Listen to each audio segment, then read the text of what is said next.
Joining me today is Dennis Prager, a best-selling author, columnist, and nationally syndicated radio talk show host who co-founded Prager University, a virtual university which produces 5-minute online courses reaching over 500 million viewers annually. Welcome, Mr. Prager. Karen, great to be with you. Thank you. One of your fireside chats is titled, Tell the Truth About Abortion. Dennis, what truths do we need to know about abortion? I'm glad you saw that, and I hope people will watch it. I have an effective case about abortion because I make it so that the most opposed person can't focus on one word and tune out. I ask them very basic moral questions. And the biggest one is, what is it?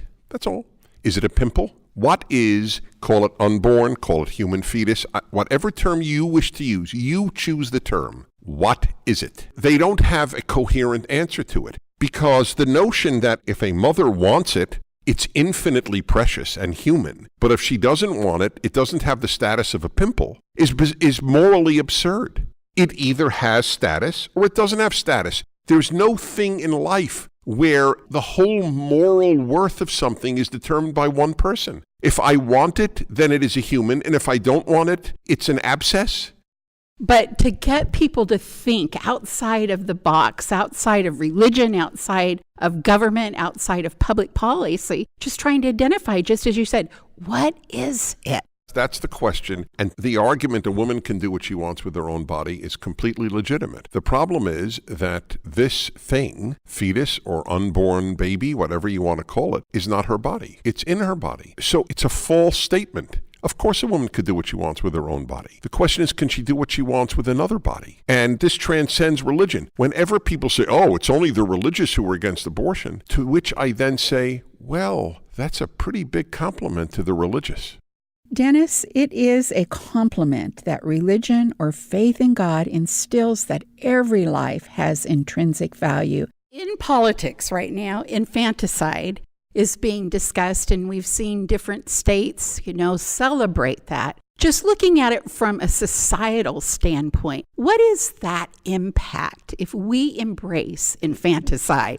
If this is not a wake-up sign that we are in moral crisis, a child is born after an abortion that didn't work, and you could leave it to die.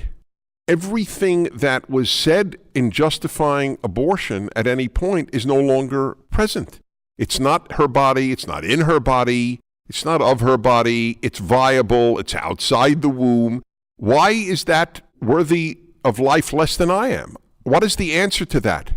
Well, that life is worth being cared for. Just even the basic principle standard of care. If they have survived an abortion, it's compassionate to care for that baby. You're sweeter than me. I think the compassion, in my opinion, has zero to do with it. It is moral, period. If you can't say that that is a moral imperative, then there are no moral imperatives.